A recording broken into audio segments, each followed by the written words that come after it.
नमस्कार। आकाशवाणी से विश्व दर्पण के साथ मैं शक्ति सिंह।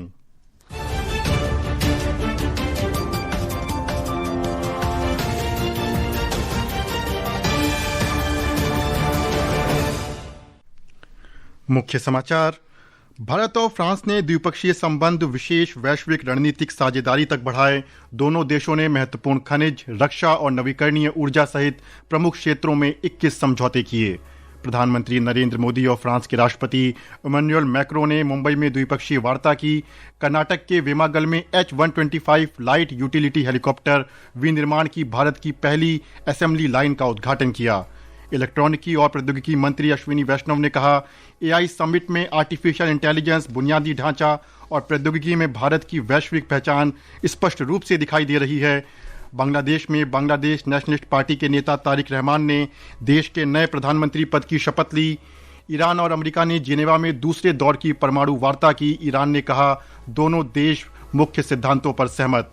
और T20 क्रिकेट विश्व कप से ऑस्ट्रेलिया बाहर। आयरलैंड और जिम्बाब्वे का मैच बारिश के कारण रद्द। जिम्बाब्वे ने सुपर 8 के लिए क्वालिफाई किया। और अब समाचार विस्तार से।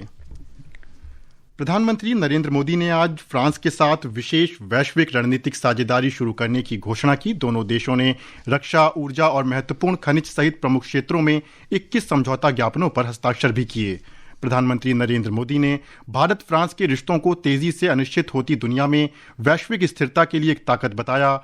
मुंबई में फ्रांस के राष्ट्रपति इमैनुअल मैक्रों के साथ द्विपक्षीय बैठक के बाद संयुक्त प्रेस वार्ता में प्रधानमंत्री मोदी ने कहा कि ये साझेदारी पारंपरिक कूटनीति से आगे बढ़कर लोगों की साझेदारी बन गई है। फ्रांस भारत के सबसे पुराने स्ट्रेटेजिक पार्टनर्स में से एक है और प्रेसिडेंट मैक्रो के साथ मिलकर हमने इस स्ट्रेटेजिक पार्टनरशिप को अभूतपूर्व गहराई और ऊर्जा दी है। इस विश्वास और साझा विजन के आधार पर आज हम अपने संबंधों को स्पेशल ग्लोबल स्ट्रेटेजिक पार्टनरशिप के रूप में स्थापित कर रहे हैं। ये पार्टनरशिप केवल स्ट्रेटेजिक नहीं है, आज के उथल पुथल से भरे युग में यह ग्लोबल स्टेबिलिटी और ग्लोबल प्रोग्रेस की पार्टनरशिप है।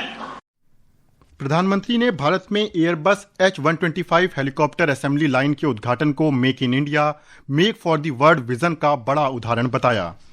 हमें गर्व है कि भारत और फ्रांस मिलकर माउंट एवरेस्ट की ऊंचाइयों तक उड़ान भरने वाला विश्व का एकमात्र हेलीकॉप्टर भारत में बनाएंगे और ये पूरे विश्व को एक्सपोर्ट भी करेंगे। यानी India France partnership knows no boundaries.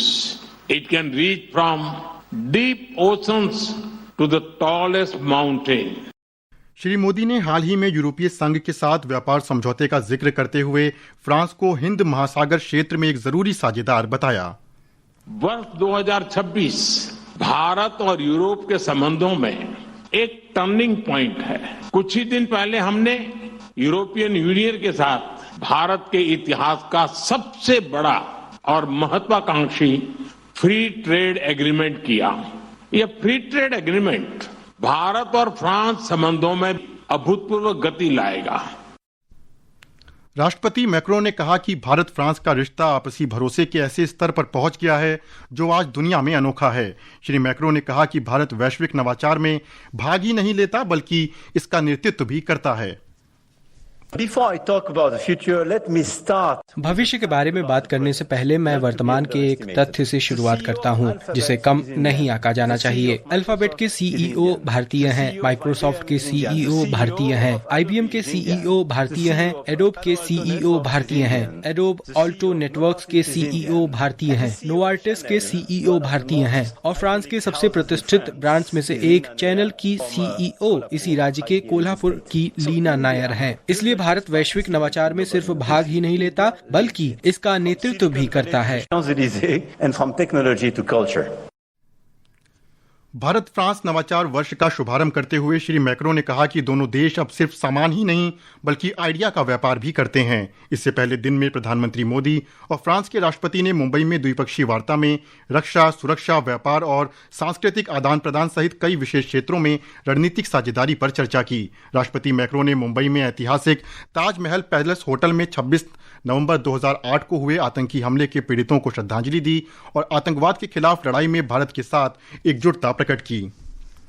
नई दिल्ली में इंडिया एआई इम्पैक्ट समिट के दूसरे दिन आज सामाजिक भलाई के लिए ग्लोबल साउथ में सहयोग, एआई गवर्नेंस, नैतिकता और नियामक ढांचे, स्वास्थ्य क्षेत्र में एआई और डेटा नवाचार, आर्टिफिशियल इंटेलिजेंस के उपयोग पर केंद्रित कई विषयों पर पैनल चर्चाएं आयोजित की गई। इस अवसर पर इलेक्ट्रॉनिकी और सूचना प्रौद्योगिकी मंत्री अश्विनी वैष्णव ने कहा कि विश्व भर में भारत की नई पहचान इस समिट में स्पष्ट दिखाई दे रही है।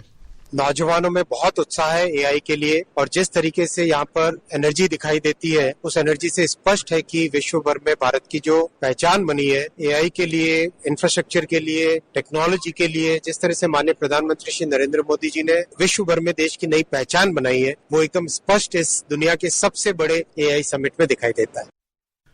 श्रीलंका के राष्ट्रपति अनुराग कुमारा दिसानायके प्रधानमंत्री नरेंद्र मोदी के विशेष निमंत्रण पर एआई इम्पैक्ट समिट में भाग लेने के लिए आज दोपहर भारत रवाना हुए।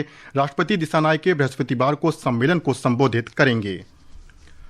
विश्व दर्पण समाचार आकाशवाणी से प्रसारित किए जा रहे हैं। ताज़ा समाचार जानने के लिए आप हमारे social media handle x@AIR news Hindi को फॉलो कर सकते हैं।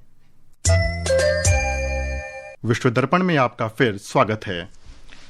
बांग्लादेश में तारिक रहमान ने आज नए प्रधानमंत्री के रूप में शपथ ली। हमारे संवाददाता ने बताया कि नोबेल पुरस्कार विजेता मोहम्मद यूनिस के नेतृत्व वाले अंतरिम प्रशासन के अंतर्गत लगभग 18 महीने की अनिश्चितता के बाद ये नया राजनीतिक अध्याय है। राष्ट्रपति मोहम्मद शहाबुद्दीन ने ढाका के जातीय संसद भवन के साउथ प्लाजा में नए प्रधानमंत्री को शपथ दिलाई। बाद में 25 कैबिनेट मंत्रियों और 24 राज्य मंत्रियों ने भी शपथ ली। मंत्रालयों का बंटवारा जल्द होने की उम्मीद है। समारोह में भारत की ओर से लोकसभा अध्यक्ष ओम बिरला और विदेश सचिव विक्रम मिश्री मौजूद रहे। कार्यक्रम में वरिष्ठ राजनीतिक नेता और सेना के शीर्ष अधिकारी भी उपस्थित थे। शपथ के बाद बिरला ने संसद भवन में नए प्रधानमंत्री से शिष्टाचार मुलाकात की। तारिक रहमान पूर्व राष्ट्रपति जियाउर रहमान और पूर्व प्रधानमंत्री खालिदा जिया के बेटे हैं। उनकी शपथ के साथ लगभग 2 दशक बाद बीएनपी के नेतृत्व वाली सरकार की वापसी हुई है। नवल सिंह परमार, विश्व समाचार, ढाका। ईरान के परमाणु कार्यक्रम पर अमेरिका के साथ वार्ता का दूसरा दौर स्विट्जरलैंड की जिनेवा में संपन्न हुआ। वार्ता के बाद मीडिया से बात करते हुए ईरान के विदेश मंत्री अब्बास अरागची ने कहा कि ईरान और अमेरिका परमाणु वार्ता के दूसरे दौर में मुख्य मार्गदर्शक सिद्धांत पर सहमत हो गए हैं। दोनों पक्षों के लिए जिनेवा तक का रास्ता आसान नहीं रहा है। दोनों पक्षों के बीच पिछले साल जून में छठे दौर की बातचीत होनी थी, तभी इजराइल ने ईरान के परमाणु ठिकानों पर बमबारी शुरू कर दी। इसके बाद अमेरिका के B-2 बॉम्बर्स भी हमलों में शामिल हो गए। ईरान ने तब कहा था कि उसने यूरेनियम संवर्धन रोक दिया है। इस विवाद की जड़ ईरान का परमाणु कार्यक्रम ही है। अमेरिका और इजराइल का मानना है कि ईरान परमाणु हथियार बनाने की क्षमता हासिल करने की कोशिश कर रहा है। उधर ईरान का कहना है कि उसका परमाणु कार्यक्रम पूरी तरह शांतिपूर्ण उपयोग के लिए है। हालांकि उसने यूरेनियम को विद्युत उत्पादन के लिए आवश्यक स्तर से कहीं अधिक और बम के लिए आवश्यक शुद्धता के करीब संवर्धित कर लिया है। दुबई से विनोद कुमार की रिपोर्ट के साथ विश्व दर्पण के लिए जया भारती। T20 क्रिकेट विश्व कप में बड़े उलटफेर में ऑस्ट्रेलिया प्रतियोगिता से बाहर हो गया है। ग्रुप बी में आयरलैंड और जिम्बाब्वे के बीच आज मुकाबला बारिश के कारण रद्द होने से जिम्बाब्वे ने सुपर 8 के लिए क्वालिफाई कर लिया और ऑस्ट्रेलिया की टीम प्रतियोगिता से बाहर हो गई। इससे पहले ऑस्ट्रेलिया को जिम्बाब्वे और श्रीलंका से हार का सामना करना पड़ा था। इस बीच मुंबई में नेपाल ने स्कॉटलैंड के साथ खेलते हुए ताज़ा समाचार मिलने तक 20वें ओवर में 3 विकेट पर 167 रन बना लिए हैं। स्कॉटलैंड ने नेपाल को 171 रन का लक्ष्य दिया था। न्यूजीलैंड ने कनाडा को 8 विकेट से हराकर सुपर 8 में जगह बनाई। और अंत में मुख्य समाचार एक बार फिर। भारत और फ्रांस ने द्विपक्षीय संबंध विशेष वैश्विक रणनीतिक साझेदारी तक बढ़ाए। दोनों देशों ने महत्वपूर्ण खनिज, रक्षा और नवीकरणीय ऊर्जा सहित प्रमुख क्षेत्रों में 21 समझौते किए। प्रधानमंत्री नरेंद्र मोदी और फ्रांस के राष्ट्रपति इमैनुअल मैक्रो ने मुंबई में द्विपक्षीय वार्ता की। इलेक्ट्रॉनिकी और सूचना प्रौद्योगिकी मंत्री अश्विनी वैष्णव ने कहा कि एआई समिट में आर्टिफिशियल इंटेलिजेंस, बुनियादी ढांचा और प्रौद्योगिकी में भारत की वैश्विक पहचान स्पष्ट रूप से दिखाई दे रही है। बांग्लादेश में बांग्लादेश नेशनलिस्ट पार्टी के नेता तारिक रहमान ने देश के नए प्रधानमंत्री पद की शपथ ली और T20 क्रिकेट विश्व कप से ऑस्ट्रेलिया बाहर हुआ। आयरलैंड और जिम्बाब्वे का मैच बारिश के कारण रद्द। जिम्बाब्वे ने सुपर 8 के लिए क्वालिफाई किया। इसके साथ ही विश्व दर्पण का ये अंक समाप्त हुआ। नमस्कार।